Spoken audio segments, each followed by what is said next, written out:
Welcome to another edition of How to Be Happier for Entrepreneurs. Almost all of our shows are really cool, but this is going to be extra cool because we are going to talk about some things and some techniques that you can use to improve your life that very, very few therapists and psychologists and life coaches know. So you don't want to tune out on this one. Jane is our guest today from across the pond in England. Jane, how are you today? I'm great. Awesome. Well, as we always do, we always start with a meaty, hard-hitting question right off the bat. So, Dr. Elliott, you prefer to be called Dr. Elliott or Jane? You can call me Jane, please. Okay. All right. So you had a massive shift in your life back in 2005 when you moved from the Midwest, which I spent 2 years at going to college in Wisconsin. So absolutely love the Midwest. And in 2005, you had this significant transition where you went to England. How has that journey influenced your focus on talent and avoidance, what we're talking a lot about today? And what drove you to specialize in this area with your clients? Okay. Well, I should probably clarify that I actually moved from Philadelphia, which is not the Midwest, but I did grow up in the Midwest. I'm originally from Michigan. And I spent most of my life as what I call a white knuckler, which is someone who has a super clear idea of what they want to do with their talents and is like going after it, but just suffering like heck in the process. So after I got my PhD, I got this great postdoctoral fellowship. This is just an example. And I'd only gone to public institutions all my life, University of Illinois, et cetera. And then I got this fancy postdoc. I'm in this Ivy League university in an office that was like remodeled 5 minutes before I got there. And I would be sitting there like looking out the window at this gorgeous leafy quad surrounded by beautiful buildings and like smelling the new carpet smell. And it was like everything I had been working towards, everything I'd wanted, and I just couldn't work. Like it would take me 6 hours of screwing around to squeeze like 20 minutes of writing out of myself. And this is what my professional life was for years. Like I inched along and I got decent results because I was actually good at the work when I could get myself to do it. And I didn't give up. So I kept going, but it was like so much harder than it needed to be. It was like I was just dragging 100-pound weight around me, everywhere I went. And by the time I figured out how to actually get rid of that weight, which I did, I was a professor and I was working with these incredibly talented junior colleagues and PhD students. And they were just like me. They were spending so much time when they could have been doing great things, just trying to get themselves to engage. Like they were doing this thing they'd always wanted to do, just like me sitting in that office, and they were miserable. And I just thought nobody else should have to spend 20 years figuring this out. So I started sharing my methods and I started using them with my PhD students and I started sharing them online and people started getting really good results. And so I eventually felt like I didn't want to just limit that to academia because I've always had friends, obviously, outside of academia. And I knew that it wasn't just us inside, the university system that had this problem of feeling like I know I can do something and I want to do it. So why can't I? And that is how I became a coach who helps high achievers overcome avoidance. So Jane, what were you teaching to these students? The people that I was helping to overcome their avoidance, or what was my academic specialty? Yeah, like what was a typical class? What was a class called that you were teaching? I was teaching classes like the contemporary novel fiction after 1999. So things like that. I was teaching contemporary literature. Gotcha. Yep. And what was it that after 20 years you figured out, oh my gosh, this is how I can break free from this pattern of avoidance? I think that it was a slow process of attrition, and that's why I don't want other people in my boat because I can't, like, it was just, it was like just carving it away bit by bit by bit, figuring out what was in my way and removing it, figuring out what thoughts I was having that were getting in my way and working on those. And that's why it took so long. There was no like epiphany, right? It was just like all of this struggle to understand why I couldn't work and how to fix it. I think the thing that I had to my advantage was that I always knew that people hold themselves back. I always knew that people stymie themselves. And so I knew that there was a reason that I felt so stuck. And one of the things that really that inspired this viral article that I wrote on internal resistance was I was coaching a client who had all of these, to my mind, kind of obvious reasons that success would be complicated for her. You know, she came from a background where her success had already far outstripped other people that she was related to. There was a lot of complexity around betrayal and class, and she just didn't know that. She was like, why can't I do it? And I was like, well, you have resistance to this achievement. And she was like, and I came away from that thinking, oh my God, they don't know about the resistance. They don't know. They're out there just trying to do things and they don't know they have resistance. So I wrote this article called You're Not Lazy or Undisciplined. You have internal resistance. And it became one of the, top 12 stories or whatever on Medium that year, because apparently a lot of people didn't know about resistance. So can you explain that concept of internal resistance, and then what is and how memory reconsolidation can help overcome this barrier? Yeah. So internal resistance is that 100-pound weight that I mentioned, right? It's that thing that we're dragging along that's making it feel so hard. And so I think the best way to understand it, I think, is if I back up a bit and first say something about how we usually think about avoidance or procrastination or sort of letting ourselves down. And I think the way we usually think about it is in terms of being good and being bad. So like we're bad when we're procrastinating, but if we had more control and discipline, then we'd be able to be good. And that's what I was thinking, like sitting in that postdoc office with the new carpet smell. I was like, look at me being a lazy, undisciplined scholar. I need to be better. And I was trying so hard to be better, to like have more control over myself. And I think you see this in the coaching world when you hear people talking about like lizard brain, like, oh, our primitive brain doesn't want to do hard things. So we need to use our prefrontal cortex to overpower the lizard brain. And that just kind of assumes that our default setting is like, don't do stuff. And so there's nothing to know there. There's nothing to investigate. We are just, if we can't do stuff, it must be because we're lazy and we're using our lizard brain. But I just don't think, I have never thought that laziness is powerful enough to explain long-term high stakes avoidance, right?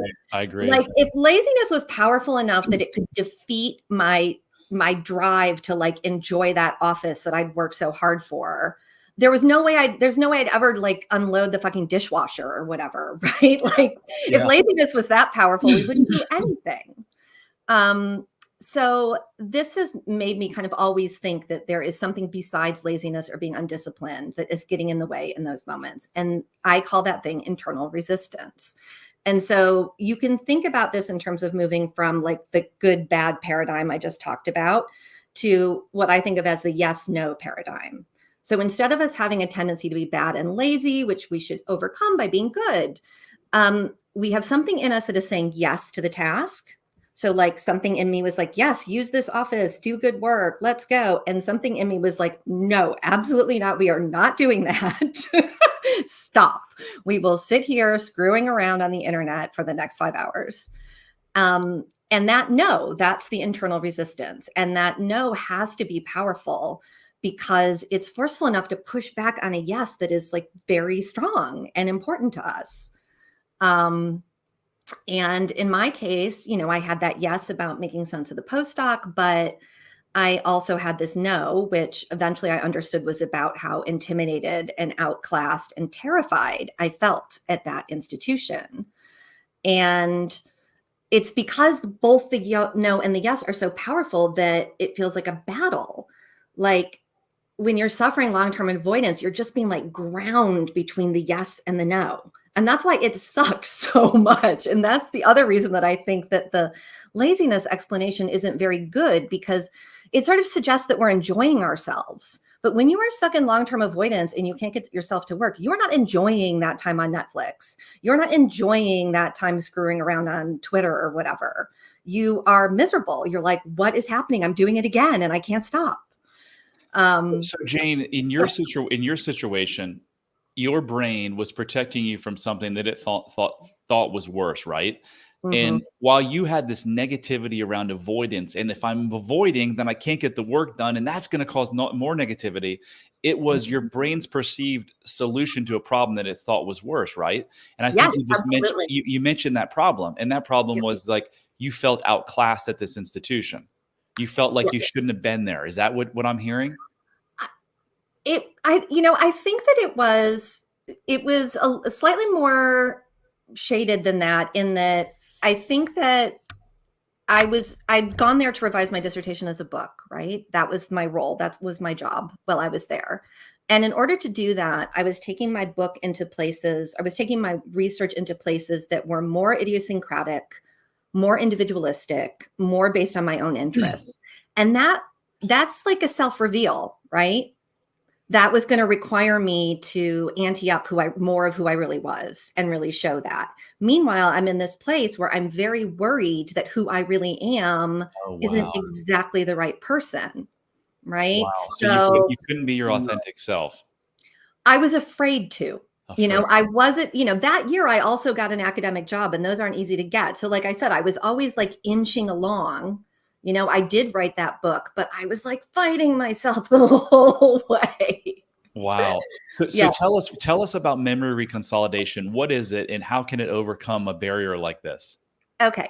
So once you know you have internal resistance, you get two pieces of what you need to overcome the avoidance. So piece one is like, you're actually avoiding your task for a reason, right? There's a no in there. And then piece two is you hopefully, and I think usually, get curious about the reason.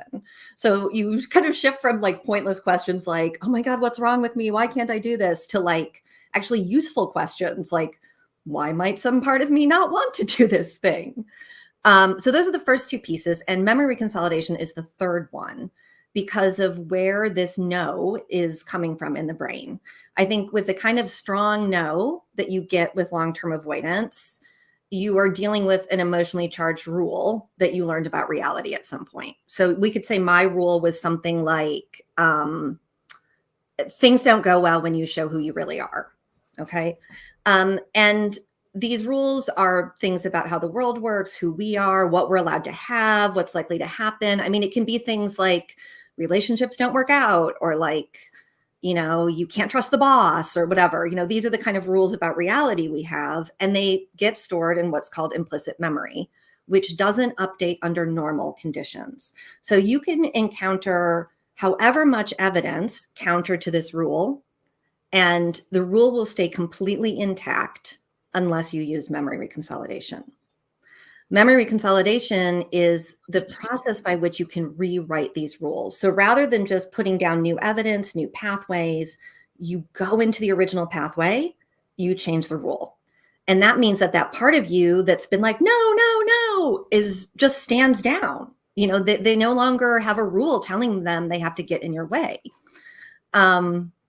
And I was so relieved when I found out about this, not just because I've now done memory reconsolidation on myself, and I work with someone who I do it with, but also because it helped me understand when therapy had worked and when it hadn't, like what things had actually changed things for me and what hadn't, right? So I could see that sometimes I'd actually achieved memory reconsolidation without even knowing what it was. But it has to happen. In order to do that, you have to follow these specific steps. You need to access the memory in a certain way. You have to then experience something that mismatches the original memory, and it has to happen in a specific sequence and a specific number of times. But if you have those three things, if you have like knowledge that there's a no in there,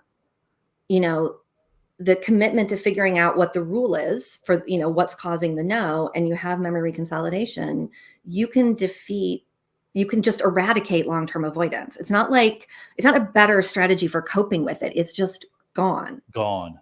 I have this colleague who, if me sitting in that office, my internal resistance, like my yes to doing that work was like a 51 and my no was like a 49, right? So I was like inching along. I have this colleague who, I think his yes for doing this kind of work, doing his academic work, is like a 95.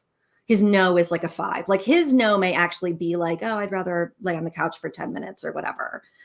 And I used to look at him. I remember we were in this noodle bar in London, and he just finished his second book and he was so excited about his third book and just no fear, no, like just full steam ahead. And I was like, this fucking guy, like I just was like, how do these people exist? And now I'm that guy. And I'm that person too with this work. It's incredible. Yeah, I'm that guy. And my clients are that guy now. Yeah. Like I have a reliable process to producing that guy out of people who are desperate to like write the novel or build the business or whatever. It's incredible. So you said so many important things that we're going to break down, but if you only take one thing from this entire podcast, it was when Jane talked about getting into curiosity over judgment. We spend so much of our lives judging ourselves and judging other people. Why can't I do this? Why can't I stop drinking? Why can't I stop smoking? Why am I depressed? Why am I anxious? Why do I work 60 hours a week, even though it's hurting my marriage and kids? Well, first of all, get into curiosity and you'll start to figure it out. But second, if you're doing any of those things, it's not your fault. It's exactly the reason that Jane was doing what she was doing. Your brain is coming up with this block because it thinks it's protecting you from something that's even worse. And when you figure out, when you do the work, that thing that we always think is worse is nothing more than an untruth. It's something that we created typically as a child to get us through a stressful situation. Your brain was doing exactly what it should have been doing at age 6. No, the rule always made good sense when it was created. Yes. Always. Yes. And that's the other thing I don't like about the good bad paradigm versus the yes no paradigm, is that the part of us saying no is not bad. Yeah. They are not bad. They are just trying to be good with an outdated manual. Yeah. So Jane, is this how most therapy works? Well, no. I mean, most clients do not know about memory. Most therapists and most people don't know about memory reconsolidation. But it's interesting though, because memory reconsolidation is the only way that implicit memories update. Like we use techniques to do it, but it happens in the wild all the time, right? It's how we're not still in love with our high school boyfriend or whatever. Whenever we change our emotional relationship to something, it's because we've updated our rules. The problem is that because most therapists don't know about this process, it only happens in therapy kind of by accident. By accident, right. So because like one of the key steps is that you have to access the initial memory or a version of it, like a more recent one would be fine. And then you have to encounter what's called a mismatch. So something that challenges the rule that you believe in and that you experience. So, but it has to happen close together, right? Within a 5-hour window. It also has to happen twice, but let's just stick with the first time. So let's say my therapist and I go through this whole thing about some traumatic thing that happened to me in 5th grade or whatever. Can you give us an actual example? Sure. Yeah. So, this is an example actually. So one of the things that I actually use memory reconsolidation on myself on this memory, I had worked on this experience before, which was like, I was in this contest when I was like in 5th grade, and I was like captain of this team, and the team wound up performing horribly. It was like, I don't want to go into all the backstory, but it was like this shameful thing that had haunted me for years. And when I thought about it, I still felt just as ashamed as when I was like 12. Like it was completely unreconstructed in my brain. And I had talked about it in therapy before, but it's like, if you talk about the original experience in one session, and then the next session, you talk about how else you might interpret what had happened, you're not going to reconsolidate because you haven't brought them together. You have to reactivate the initial experience and then encounter the mismatch. But because therapists don't know that, they don't ensure that they happen together, right? Like once you know the steps, it's more, the complicated part is more about finding the right rule. But because therapists don't know the steps, it only happens by accident. So I did change through memory reconsolidation because that's really the only way deep change happens. It's just that neither the therapist nor I knew that's what was happening. So Does that make sense? yeah, absolutely. So the pathways that you're talking about, we have this one neural pathway that's saying make up anything. That if we are our authentic self, people stop loving us. Yep. Then you go to most therapy, and the therapist will talk about, okay, well, let's do some positive reinforcement about how you are really loved. So now you've created a new neural pathway, but these two kind of compete against each other. Why doesn't that work, and how is memory reconsolidation different? Well, the reason it doesn't work is one of the reasons it doesn't work is that the more stressed out we are, the more likely we are to revert to the oldest pathway. So you could spend 6 months practicing like my boss can't hurt me. I am safe at work. And then if he yells at you enough, you will revert right back to like, I'm not safe. I need to get out of here. He's going to kill me. Right. But what memory reconsolidation does is it finds if you do the discovery right, you find the original memory where that rule got created. If a man yells at me, I'm not safe, for example. And you change it, which means the original pathway is now different. So there's no old pathway containing the rule that's causing the problem to revert back to. The old one is the new one. And that's amazing. As our mentor, Alan, says, it's literally like going into an Excel spreadsheet and going into the cell, deleting what's in the cell and writing over what's on the cell, right?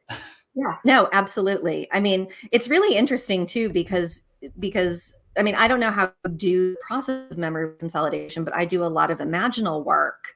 And sometimes clients will say things like, well, but my mom wouldn't really say that. And I'm like, well, we have magic. Like we can put anything in that cell. Like it doesn't need to be realistic. It just needs to be something you can believe. If it's not realistic enough for you to believe it, that's one thing. But so it took you 20 years to figure this out. Is that how long the process takes now? Does it take 20 years?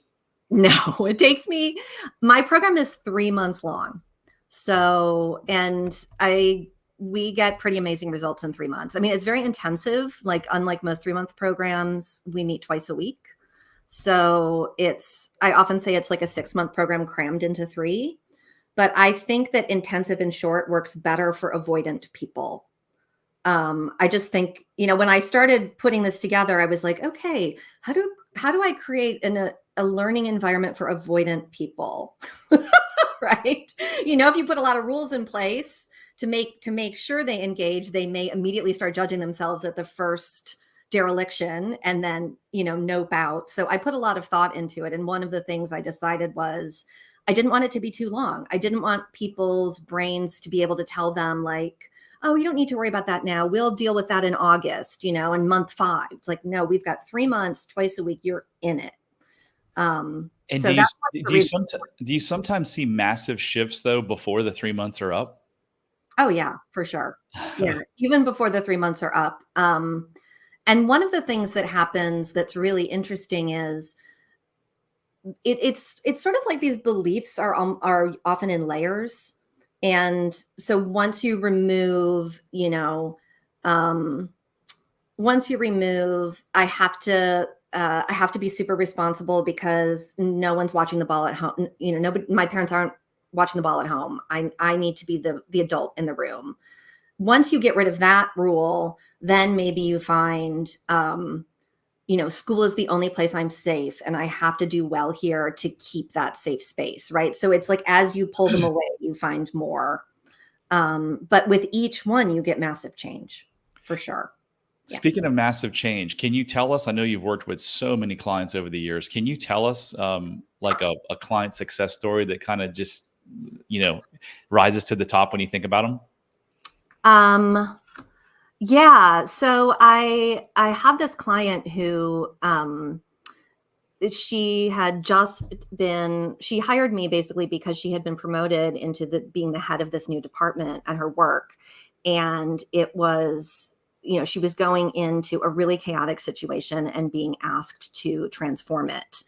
And she went into this complete crisis of confidence because she had always she thought of herself as this very slapdash person, like missed deadlines, like didn't always return the email, like sort of piles on the desk, like ran out of gas kind of person. Right. And her rule was, I cannot really be successful until I get rid of what she called chaotic girl. She needed to get rid of this figure.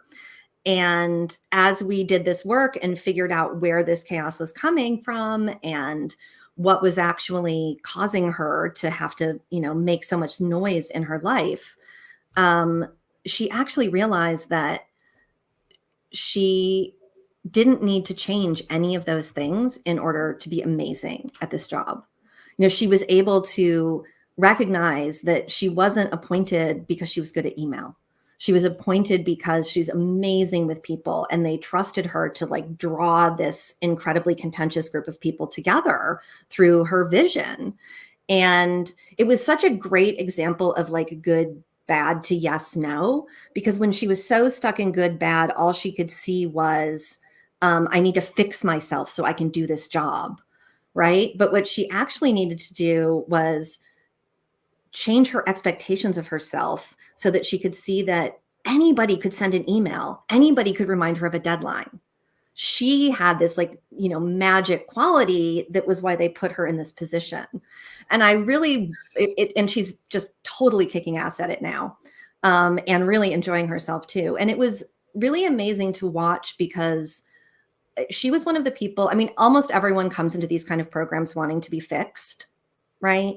And one of the things I try to help people see is that really identifying with your talents and leaning into what you can do is about, rather than trying to fix who you are, it's about turning up the volume on who you are. And that's exactly what she did. She stopped trying to do the right job she thought she needed to do, and she went after it with her own particular magic. Wow. Yeah, just seeing her realize that the skills she had were more important than these administrative details she'd beaten herself up on for years was incredible. So what was her, if you can share, what was her underlying story that was driving this behavior? Yeah, I mean, it's complicated to reveal. I think I wouldn't really be comfortable getting too specific, but for a lot, I can be a little bit more generic, which is that a lot of people who basically, I work with people whose all of their self-esteem and all of their stuff about their value in the world has gotten like fused with what they can do, right? Either because they don't think they're doing it well enough or because they've always done it well and God forbid they stop for 5 seconds, right? And not everyone's wired like that. Like some people play that shit out in relationships, right? It's like the next partner will be the one and then they'll finally whatever. But my people are like this, doing this right, achieving this thing, getting this gold star is going to fix things. And but the problem is, well, there's lots of problems that happen with that. But the problem that was active in this case had to do with people often pay a really high price for achieving beyond their family of origin emotionally. Yeah. Meaning if you out success your family, then bad things can happen.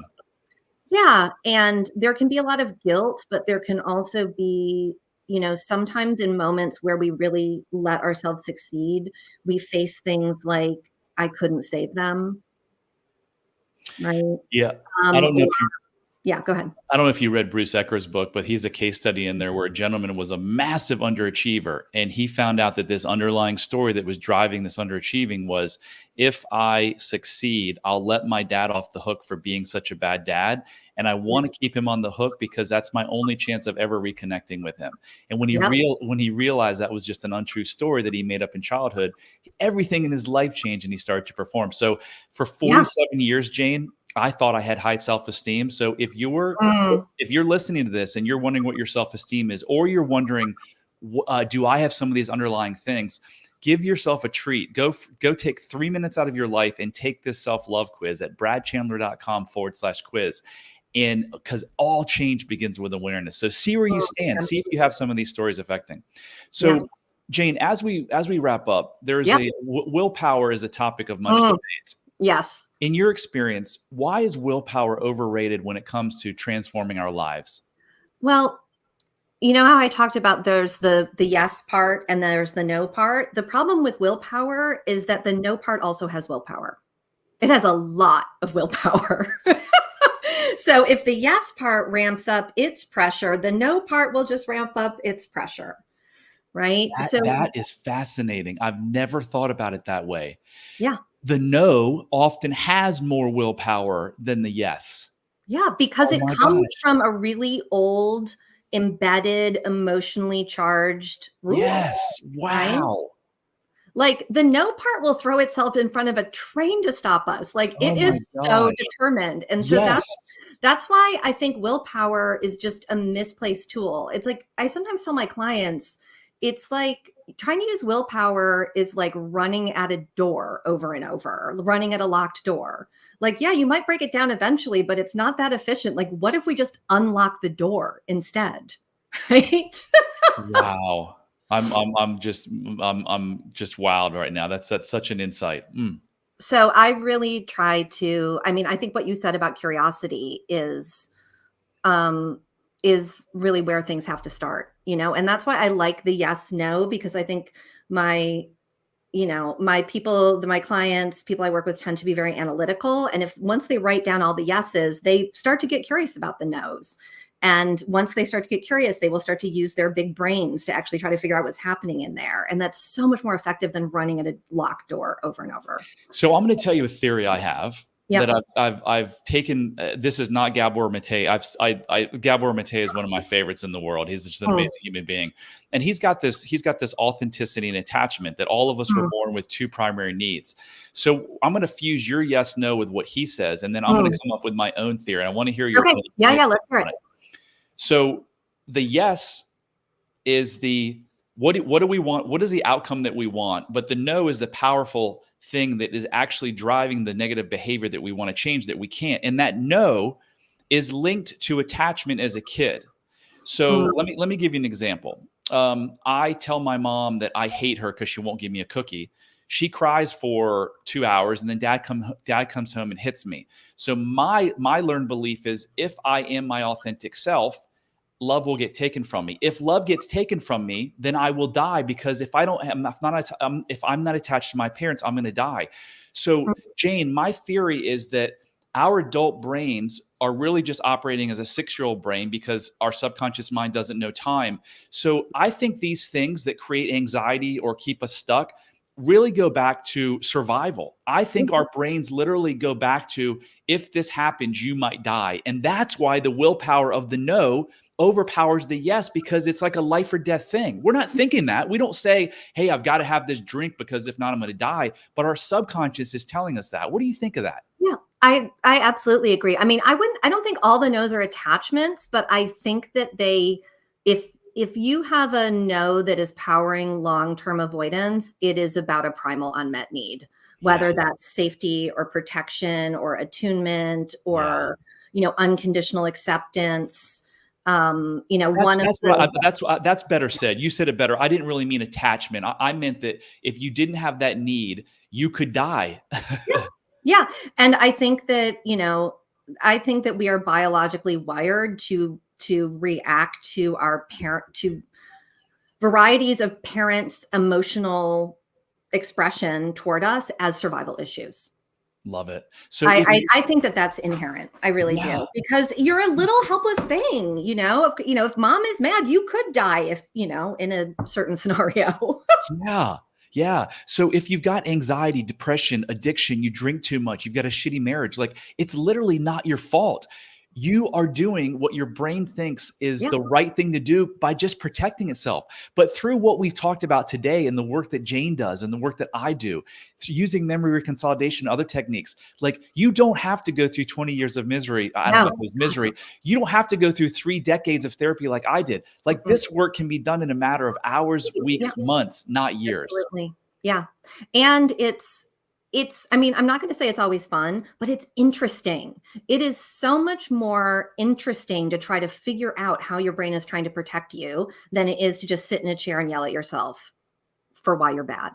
Right. Yeah. And I think that's one of the reasons that people get a lot out of my program is that they find it stimulating, right? I mean, yeah, sometimes it's emotionally hard, but it's also fascinating to learn this much about yourself. Reading Alan's book on a recent plane ride, I started to think about why was it when I was 22 years old that I got on the stage or the altar to say a reading at a wedding, and I Mm. was so nervous, Jane, that literally, Mhm. thank God there was something in front of me. My knees were shaking. I missed an entire verse, and I went back and I was like, why was that? So what happened was, as I walked to the stage, my body was like completely shutting down, like, don't go up there, it's danger. Well, Yeah. why was the danger there? Because my brain was saying, if you go up on stage and you mess up, you're going to be ridiculed, just like your father ridiculed you. And if your father's Mhm. ridiculing you, then he's taking away his love. And if he doesn't love you, there again, you lose the attachment and you can die. So Yep. I look back and I'm like, yeah, my body was actually, that anxiety was trying to protect me. It didn't serve me. So through this work now, I don't get near, I get a little bit nervous sometimes, but I don't get nearly as nervous when I get on stage. So anyway, this That's has been, fantastic. Yeah, this is, no, I think it's a way to, when you're able to see the good intentions of the no, there I think it's a faster and more powerful route to self-compassion than just telling yourself like, oh, be self-compassionate. It's like you can actually see the good yes. intentions. Yes. So this has been awesome, Jane. How can people best reach you if they want to talk with you, work with you? Yes, JaneElliottPhD.com. It's 2 L's and 2 T's. And you can also over there take my quiz to find out what kind of self-eating brain you have. It's basically thinking about different avoidance styles, and then there's different tools you can get that will help you based on how your avoidance is playing out. Beautiful. So go to take the time to take her quiz, take my quiz. We'll put them in the show notes. And again, I'm on a mission to help 1 million people radically change their lives. And I need your help. I can't do this alone. Jane and I can't do this alone. So how can we help? How can you help us? Just share this, give us a good rating, give us a review. Anyone who you know that's struggling or suffering, they don't have to be struggling or suffering. Have them reach out to Jane or myself, and we would be glad to help them. All Thank you right. so much, Jane. Thanks, Brad. Thanks for having me. That concludes another episode of How to Be Happier for Entrepreneurs. Until next time, remember, love heals all.